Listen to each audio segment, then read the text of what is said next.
Syphilis, AIDS, HIV, cancer বা TB এই সংক্রান্ত ভয়ঙ্কর রোগের কথা আমরা অল্প বিস্তর সকলেই জানি, কিন্তু আমরা কি এইডস লিটারেচার সম্পর্কে ধারণা রাখি?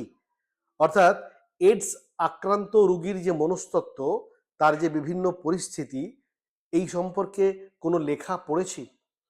জার্মানি, ফ্রান্স বা বিদেশের আরও অন্যান্য জায়গায় এইডস লিটারেচার নিয়ে প্রচুর গবেষণা হয়েছে এবং লেখালেখি হয়েছে। বাংলা সাহিত্যে বা হিন্দি সাহিত্যে বা অন্যান্য ভারতীয় ভাষার সাহিত্যে বিভিন্ন ধরনের রচনা লেখা হলেও সম্ভবত এইডস লিটারেচার নিয়ে কোনো রচনা লেখা হয়নি। লিটারেচার সাধারণত লেখা হয় মানুষের মনস্তত্ত্বকে নতুন করে জানতে, মানুষের চরিত্রের বৈচিত্র্যকে ধরতে, সমাজের কাঠামোকে ধরতে, আরও অন্যান্য অনেক কিছুকে তুলে ধরতে। এইডস লিটারেচার মানুষের মনস্তত্ত্বের এমন একটা নতুন দিককে তুলে ধরে যা এর আগে অন্য কোনো ভাবে আমরা পাইনি।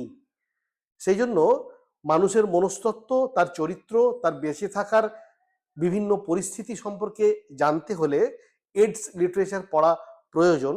সেখানে মানুষের মনের গঠন নতুনভাবে জানতে পারা যাবে, বিষয়টা একটু অন্যভাবে আমাদের কাছে ধরা দেবে এবং মানুষের মন পরিস্থিতি সম্পর্কে নতুন কিছু জানা যাবে।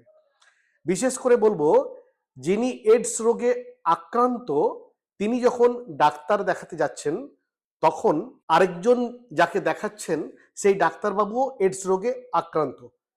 দুজনেই দুজনের মনস্তত্ত্ব সম্পর্কে অদ্ভুত নতুন কিছু কথা বলছেন, যা আমাদের কাছে একেবারে নতুন। একজন গে প্লেয়ার যখন এইচআইভি পজিটিভ হয়ে যান, তখন সে সমাজকে কিভাবে দেখে, তখন তার প্রতিবেশীরা তাকে কিভাবে দেখে এবং সে তার প্রতিবেশীদের কিভাবে দেখে, এই যে নতুন একটা মনের বৈচিত্র্য বা চরিত্রের একটা নতুন দিক বা পরিস্থিতির জন্য মানুষের মনস্তত্ত্বের নতুন নতুন যে চেহারা, এই এইডস লিটারেচারের মাধ্যমে সেটা কিন্তু ধরা পড়ে।